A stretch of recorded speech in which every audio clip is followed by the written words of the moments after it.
Hello and welcome into this week's edition of the Monster Energy NASCAR Cup Series Rewind Show right here on Racing News Now. As always, I'm your host, Garth Allen. Thank you once again for joining me today. If this is your first time catching a Racing News Now video, first off, welcome. This is a channel where we discuss lots of motorsports, namely NASCAR, ARCA, IndyCar, and Formula One. Those are the series that we cover right now. We do have plans to broaden that scope eventually, but that is what we cover as of right now. So let's get into today's Rewind Show and look back at last night's KC Masterpiece 400 from the Kansas Speedway. 267 laps on this 1.5 mile D-shaped oval. And very uneventful race for most of the race. Until about 30 to go, the only cautions were the competition caution at lap 30 because of all the rain Friday night into Saturday morning, and then the end of stage 1 and 2 cautions. Those are the only cautions until lap 238 for this incident right here between Alex Bowman and Daniel Suarez. Suarez ends up, I'm not sure if he already had a cut tire or if he cut a tire from this, but he gets up into the wall, bounces off into Alex Bowman. Bowman cuts a tire.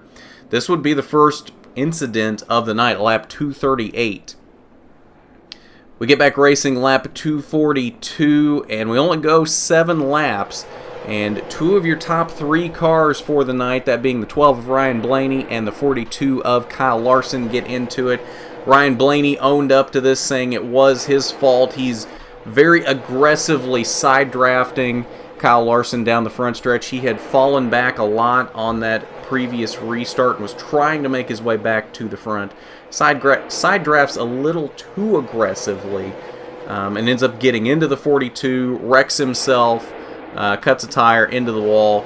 Larson ends up having a tire rub. Larson would rebound from this, though. This would not be the end of the night for the 42, but it was the end of the night for Ryan Blaney. We get back racing lap 252, and we only go 2 laps, and then we have this Daytona-Talladega style big one, as you'll see here coming off of turn 4. Lots of cars involved in this one. William Byron, Clint Boyer, Ryan Newman, Jamie McMurray, Matt Kenseth, Chris Buescher, and Ty Dillon all involved in this wreck. This would set up a red flag for 13 minutes before we would get back racing. And this caution really shuffled up the order, as there were a lot of guys that stayed out and a lot of guys that took 2 tires. This mired guys like Kevin Harvick, Kyle Larson, Kurt Busch, the guys that were the front runners that were remaining at this point. This really mired them back toward the bottom half of the top 10 with only 9 laps to go, 10 laps to go. We went back racing lap 258. Martin Truex Jr. sets sail. It looks like it's going to be Truex's 3rd straight Kansas win, as he won both Kansas races last season. Then with about 5 to go, Harvick changes up his line, starts running the top again, and just completely erases Truex's lead. And as you'll see here, the final pass for the win, coming to the white flag, Harvick would sail around the outside of Truex in 3 and 4, take the lead at the white flag, and that was all she wrote. Kevin Harvick with his 5th win of the season. Now that ties a record with Jeff Gordon, who won 5 races in the first 12 races of the 1997 season. It was 5 races of the first 11 in 1997 for Gordon, and then he ended up winning his 6th race of the season in the 13th race. So for Harvick to continue to have this record tied or even possibly beat this record, he would need to win here in 2 weeks in the Coke 600. So we'll have to keep an eye on that. Harvick led 79 laps on the night 5 times. Didn't win a stage, was 2nd in both stages, as Ryan Blaney won the 1st stage and Kyle Larson won the 2nd stage. Now, as we look down through the finishing order, Martin Truex Jr., obviously, as we said, finishes 2nd. Joey Logano in 3rd. Kyle Larson, as we mentioned, rebounds for a solid 4th place finish. Not the night that he wanted, as he did lead the most laps on the night at 101. But fourth after that incident with Blaney probably feels like a win, as that maybe should have been the end of Larson's night, and it wasn't. Denny Hamlin comes home with a solid 5th place finish. Paul Menard with a strong 6th place run. Eric Jones running about where we've gotten used to seeing him run this season in 7th. Kurt Busch 8th, and Eric Almirola in 9th, putting 2 more Stewart-Haas cars in the top 10. And Kyle Busch rounds out the top 10 in 10th. Now, as we look at the guys 11th through 20th, some names pop out here. Chase Elliott in 12th. Brad Keselowski falling back late after having a pretty strong car early, 3rd in the first stage. He ends up in the 14th position. Clint Bowyer, as we mentioned, getting caught up in that big one on the front stretch there with just a few laps remaining. He comes home in 15th, last car on the lead lap. He did have a top 10 car, so it was feasible that we could have had another race with all 4 Stewart-Haas cars in the top 10, as he finished 10th in the first stage and 8th in the second stage. Had a fast car. Unfortunately, 15th, not the night that Clint Bowyer was looking for. Alex Bowman, we saw his incident, comes home in the 18th position. Jimmy Johnson off all night. Never really could find any speed. Ends up 19th, 2 laps down. Now, as we look at the 21st to 30th graphic here, not a lot of names really jump out here, namely Bubba Wallace, actually 23rd, probably better than what he probably expected on the night. Had some issues early and was mired way back in the pack most of the night. 23rd, I'm sure, actually probably better than what they were expecting to finish for most of the night. 23rd for Bubba Wallace. Daniel Suarez, again, we saw his incident, comes home in the 28th position. Ryan Newman getting caught up in that big one, comes home in 30th. And most of these guys you'll see here, 31st to 38th, getting caught up in incidents as well. Jamie McMurray, 31st. William Byron, 33rd. Matt Kenseth, I want to talk about him real quick here in 36th. He was not very fast last night. Mid-20s most of the night. 25th, 26th was about the best that he could do in that 6 car. That being said, I want to address, I've seen a lot of people talking about how Trevor Bayne does not have any talent and that Roush needs to get rid of him, just bring Kenseth back full-time, put him in that 6 car. But this is about where we've been seeing Trevor Bayne run most of the season. Mid-20s is about, for the most part, for the past year or so, that's about the best he can do. I mean, he has some flashes where he overperforms and finishes top 20, top 15, maybe a top 10 here and there, but generally it's here about mid-20s or maybe even upper 20s for Trevor Bayne. That being said, I think we can all agree that Matt Kenseth is a top-tier driver. Even at 46 years old, he is still a top-tier driver. Let's not forget, he won the Fall Phoenix race last year. He can still win races if you give him a car capable of winning the race. I think this just exemplifies Roush cars, for the most part, are not race-winning cars. They're not a car that even somebody like Matt Kenseth can put in victory lane right now. What does that tell you? Trevor Bayne is not as bad as you think. Trevor Bayne has talent. Trevor Bayne knows how to drive. It's not that Trevor Bayne lacks driving ability. It's that these Roush cars have no speed.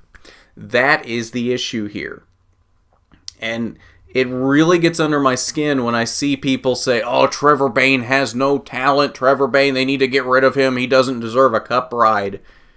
Yes, I think he does deserve a cup ride. I think he deserves a much better cup ride than what he has. The problem is Roush is not giving him equipment that he can do anything with. And I know there's a lot of people going, oh, well, there's if you've really got talent, you can drive better than what the car gives you. Well, you can't take a 25th place car and win with it.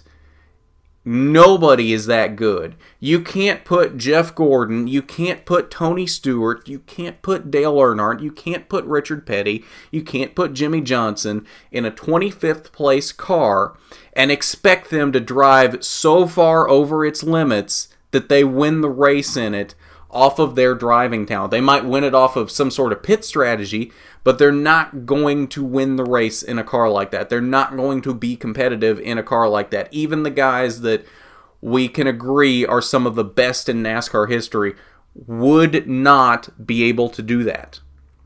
They just wouldn't. So that's all I got to say about Matt Kenseth here. I'm not dogging on Matt Kenseth. I'm just trying to explain that Trevor Bayne is not as bad as people seem to think he is. Now finally, we'll wrap up results here with Ryan Blaney in 37th. We saw his incident. Had a very fast car, won the first stage, third in the second stage, led 54 laps on the night. Should have had a solid top 5 run, if not a win.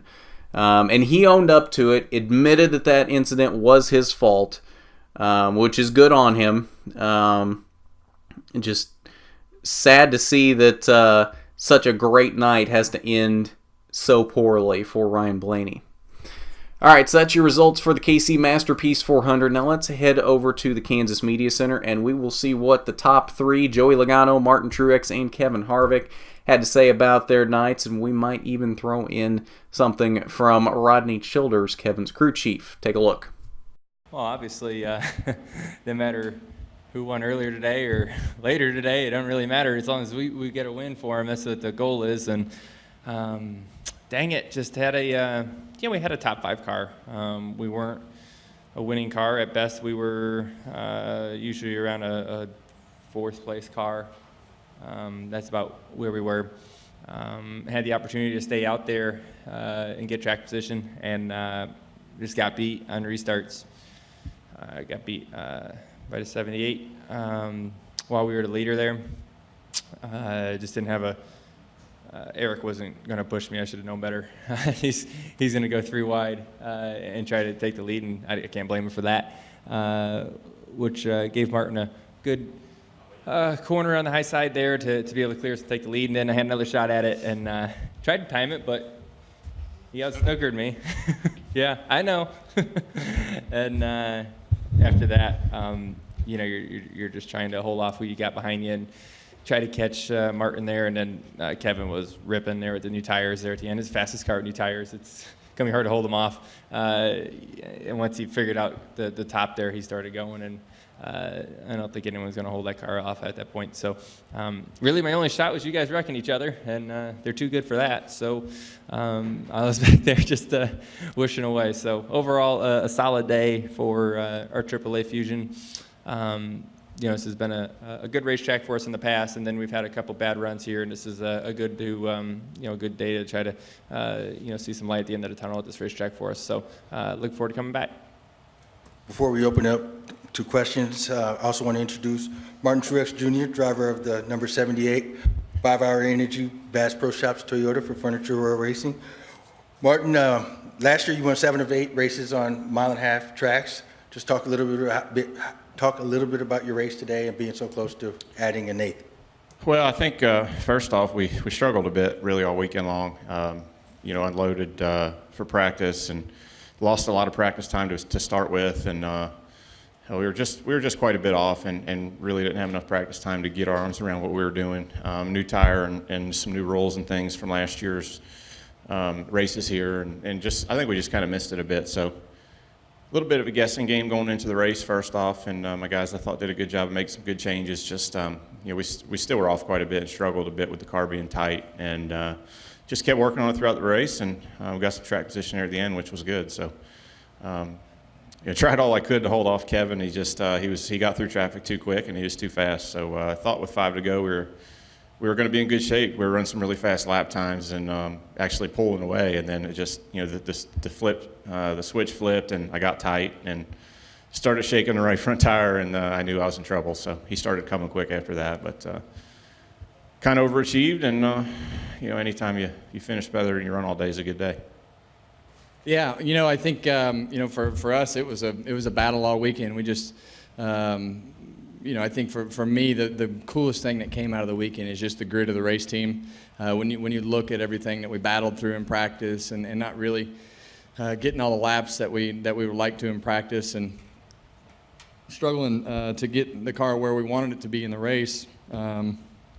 but we just kept grinding on it, and nobody complained, or I complain. I complain all the time, though. That's kind of my job, is to complain sometimes. But it's, everybody just kept working on the car and really trying to make it better. And then it came down to a couple restarts, and we were able to get in front of the 42 there. I felt like that was a key moment in the race to get him back behind a couple cars, and felt like he had the fastest car tonight, and we were able to put him back in the pack a little bit, and then it came down to a decision, and it's like I told him, I'd always rather be going forward and trying to win than going backwards and lose. So that was a lot of fun, and we were able to miss the wreck, and that's when everything just kind of went our way in that situation, and then we were able to find somewhere on the racetrack that worked and run Martin down and win the race. So I haven't been that excited to win a race all year, but when you win them like that, those are the moments that you drive the car and watch the car and work on the teams. Those are the moments that you live for right there. Those late lap winning passes and coming from behind and winning on a day when you don't feel like you had the fastest car, and that makes it a lot of fun. Rodney, I wanted to ask you about that last restart. Starting sixth and on the outside, what was being said on the radio, and what was Kevin saying to you and you saying to him? We kept talking about, we felt like we were in a good position. I have to be honest, I was so mad I couldn't see straight. I don't get mad very easy, but about 5 to go, I started throwing my computer in my bag and packing my stuff up, and was so mad I couldn't see straight. And then all of a sudden I looked up again. I was like, holy cow. It gained like 15 car lengths through that corner. But just everybody, like Kevin said, did a great job all weekend. We didn't feel very comfortable with our car in practice. And, honestly didn't feel great about it going into the race. But like he said, everybody kept working hard on it. And, he pulled us through there at the end. It's not often that you see Rodney Childers get mad or really show any kind of emotion. So the fact that Rodney Childers was so mad at the possibility of them losing that race shows how much he wanted them to win that race, because there were really 3 best cars in this race. There's the 4 of Harvick, the 12 of Blaney, and the 42 of Larson. We saw what happened to the 42 and the 12, so they're not really in contention anymore, although, as we saw, Larson did rebound pretty well. That left Harvick as really the best car on the track, and if they were going to lose that really off of pit strategy, that was not going to be a good feeling for Rodney Childers. So it's good to see the emotion of Rodney Childers. He's not a guy that wears his emotions on his sleeve, so it's good to see some sort of emotion out of Rodney Childers. All right, so let's look at the playoff grid here before we wrap up for today. As you can see, obviously Harvick, 5 wins here. Top of the guys with wins still. No other changes, obviously, in the win column. But then you look down through here, I think you can safely say Brad Keselowski, Kurt Busch, Denny Hamlin, Ryan Blaney, and Kyle Larson are pretty well set at this point. Unless they have a real long string of bad luck, I think they're probably pretty good right now. Eric Almirola is getting close to that point, although I think he needs a little bit more cushion before I can safely say that. But then you look down at the guys 13th and below, Jimmy Johnson and below. Johnson only 21 points above the cut line.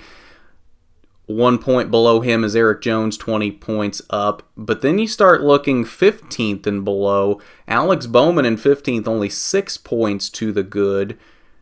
Chase Elliott and Ricky Stenhouse only a point apart there at the cut line.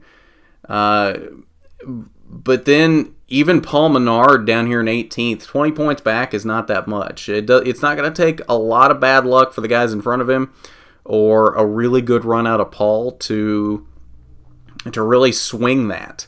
William Byron in 19th the same way, only 37 points back, and Ryan Newman in 20th, only 41 points back. They're only about a race back. So string together a couple good runs for them, coupled with maybe a couple of bad runs for Chase Elliott or Alex Bowman, and all of a sudden you got William Byron and or Ryan Newman right there.